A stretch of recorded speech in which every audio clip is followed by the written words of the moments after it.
क्या रूस यूक्रेन युद्ध अब खत्म होने वाला है? क्या यूक्रेनी राष्ट्रपति अब पुतिन को सरेंडर करने वाले हैं? क्या भीषण बर्बादी के बाद अब जेलेंस्की का हौसला पस्त हो गया है?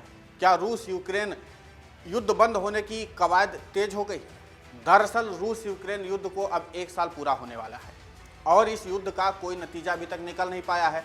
और इस युद्ध में चाहे रूस हो या यूक्रेन, दोनों ही हार मानने के लिए तैयार नहीं। लेकिन यहाँ पर ध्यान देने वाली बात यह है कि दोनों ही देशों को भारी संख्या में अपने सैनिकों को गंवाना पड़ा है और यही कारण है कि अब इस युद्ध को रोकने के लिए लगातार प्रयास किए जा रहे हैं। आपको बता दें कि रूस यूक्रेन युद्ध अब अपना 1 साल पूरा करने की तरफ तेजी से बढ़ रहा है।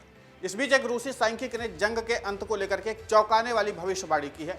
खुद को एक भविष्यवक्ता बायना एर्गोथेरापिस्ट और एक जादूगर बताने वाली मिरेला गैंसानोवा ने रूसी अखबार को बताया कि यह लड़ाई कैसे खत्म होगी। क्रेमलिन समर्थित अखबार हाल के महीनों में लगातार ऐसे लोगों से बात कर रहा है जो रूसी राष्ट्रपति व्लादिमीर पुतिन के बारे में भविष्यवाणियां कर रहे हैं। युद्ध के बारे में गैंसानोवा की भविष्यवाणी यूक्रेन के खिलाफ है। डेली स्टार की खबर के अनुसार गैंसानोवा ने कहा कि शांति संधि के बारे में बात नहीं करे तो ही बेहतर है। कोई भी संधि तब तक बेकार है जब तक कि उससे किसी भी बल का समर्थन प्राप्त न हो। उन्होंने कहा कि रूसी नेतृत्व इसे समझता है। हम जल्द ही ऐसी घटनाओं को देखेंगे जो इस युद्ध की तस्वीर को बदल देंगे। जल्द ही यूक्रेन में रूस के बेस होंगे जब यूक्रेन की धरती से हमारे देश को कोई खतरा नहीं होगा। ये युद्ध खत्म हो जाएगा। यूक्रेन के राजनीतिक शासन में परिवर्तन की भविष्यवाणी करने वाली महिला से जब पूछा गया कि ये सब कब होगा तो उन्होंने जवाब दिया कि बहुत जल्द होगा। उन्होंने कहा कि ये बदलाव यूक्रेन के राष्ट्रपति वोलोदिमीर जेलेंस्की के सरेंडर के माध्यम से आएगा। इसके लिए लंबा इंतजार नहीं करना होगा।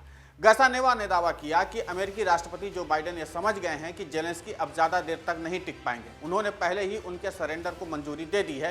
पुतिन समर्थक महिला ने दावा किया कि मैं दोहराती हूँ, इस साल हम युद्ध के नतीजे देखेंगे। हालांकि इन बड़े बड़े दावों के समर्थन में उन्होंने कोई सबूत नहीं दिया। खबरों की अगर माने तो यूक्रेन और रूस युद्ध में अब तक 5,23,000 सैनिक खो चुके हैं, जबकि 4 लाख से अधिक सैनिक इतनी बुरी तरीके से घायल हो चुके हैं कि वो युद्ध भूमि में वापसी करने में समर्थ ही नहीं है। दूसरी ओर नए साल में अमेरिका ने यूक्रेन को दी जाने वाली रक्षात्मक मदद को भी थोड़ी बढ़ा दी है। हालांकि रूस यूक्रेन युद्ध को लेकर के भले ही कोई भविष्यवाणी की जा रही है, लेकिन यूक्रेनी राष्ट्रपति वोलोदिमीर जेलेंस्की ने पिछले दिनों ही मीडिया से बात करते हुए कहा है कि हम आखिरी सांस तक लड़ेंगे। हम अपने जितने सैनिकों को खोए हैं वो रूस के खिलाफ अन्याय से लड़ते हुए शहीद हुए हैं। अगर हमने रूस के सामने युद्ध बंद करने के लिए हथियार डाले तो फिर शहीद होने वाले सैनिक और उनका परिवार हमें कभी माफ नहीं करेगा। इसलिए हम किसी भी हाल में रूस के आतंक के आगे घुटने टेकने वाले नहीं हैं। रूसी सेना ने लगातार युद्ध अपराध किया है, हमारे निर्दोष लोगों को मारा है, तो ऐसे में इतनी क्रूर सेना के आगे झुकने का सवाल ही नहीं उठता है।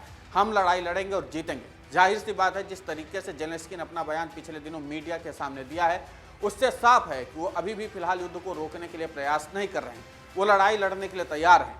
लेकिन यहाँ पर एक बात और गौर करने वाली है कि पिछले महीने से यूक्रेन को मिलने वाली मदद में काफ़ी ज़्यादा गिरावट भी आई है।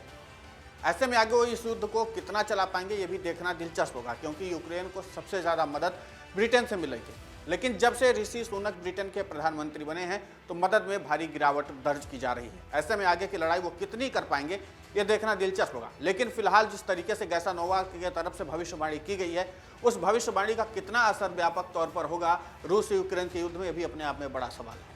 अगर आप ये वीडियो YouTube पर देख रहे हैं तो हमारे चैनल को सब्सक्राइब करें और बेल आइकन को दबाना ना भूलें। अगर आप Facebook पर ये वीडियो देख रहे हैं तो हमारे पेज को लाइक करें। डाउनलोड करें अमर उजाला ऐप और पाएं खबरें लगातार।